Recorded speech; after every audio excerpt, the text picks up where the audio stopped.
नमस्कार, मी संतोष सुतार आणि आपण पाहतात शेल माझा. मी मनीषा अशोक पाटील, अशोक महादेव पाटील यांची पत्नी.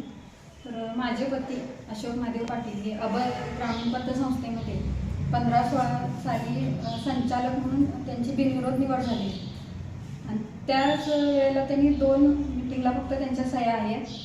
काही त्यांनी घरी येऊन घेऊन गेले.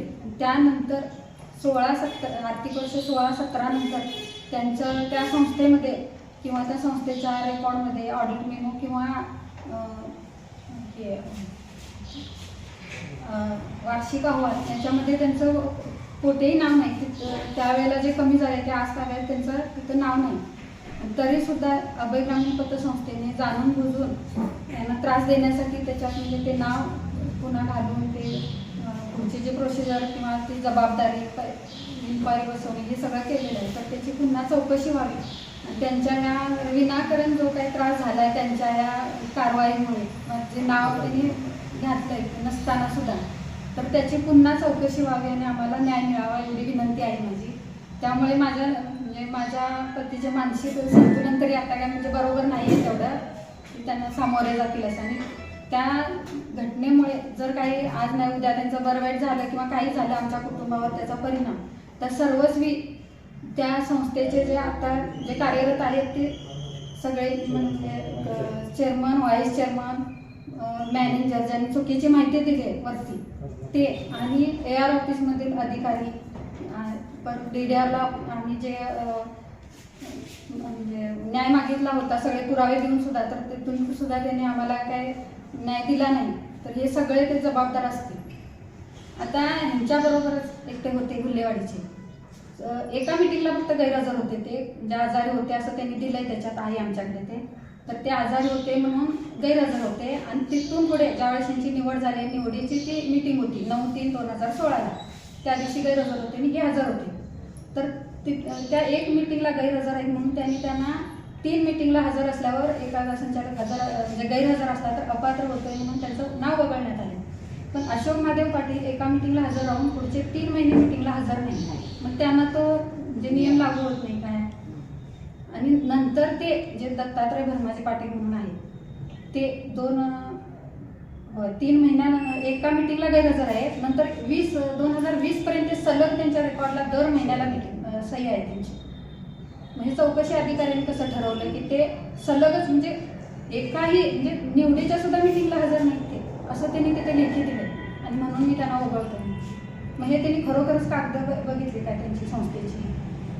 म्हणजे संस्था सांगते हा माणूस नाही तिथे आला नाही आणि हा आला. खरोखर ते रेकॉर्डला तसं आहे काय, त्यांनी चेक केलंय काय ते. समान नाव असल्यामुळे आम्हाला ही शिक्षा भोगावी लागली संस्थेमुळे किंवा जे काही चौकशी अधिकारी होते त्यांनी व्यवस्थित कागदपत्रे ते बघितली नाहीत त्यामुळे. तर ते अजून आम्ही किती दिवस म्हणजे ह्या गोष्टीला 2 वर्ष झाली आम्ही त्याच्यातच आहे. आपली कामधंदे किंवा माझ्या नवऱ्याचा धंदा बंद पडलाय त्यामुळे.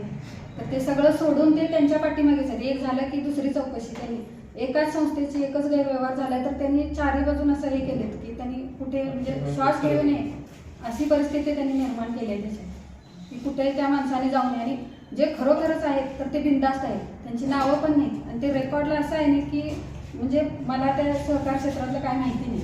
म्हणजे आमच्या कुठल्याच कुटुंबाला माहिती नाही की म्हणजे सहकार म्हणजे काय किंवा संचालक म्हणजे काय हे माहिती नाही.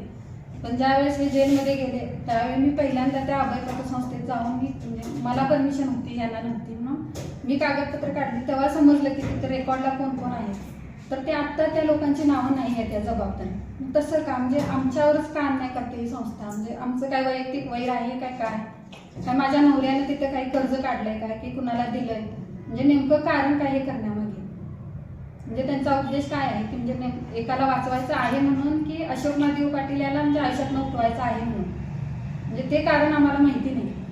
फक्त आमच्या कागदोपत्री जे समोर आले त्याच्यावर होते की 2 नावं आहेत म्हणून हे चालू आहे.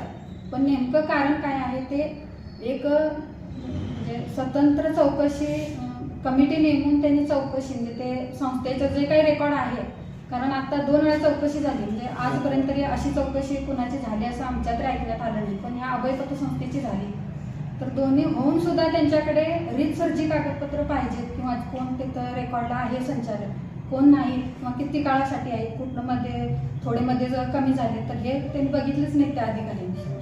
तर हे एक कमिटी नेमून त्यांनी ते संस्थेचं सगळं रेकॉर्ड आपल्या ताब्यात घेऊन चौकशी करावी अशी आमची इच्छा आहे आणि खरोखरच त्याच्यात कोण आहे किंवा काय आहे त्यांनी पाहावं, कारण त्यांच्या ह्या अशा कारभारामुळे एक कुटुंब उद्ध्वस्त होतं याची त्यांनी दखल घ्यावी अशी आमची विनंती आहे तुमच्याकडे, मागणी.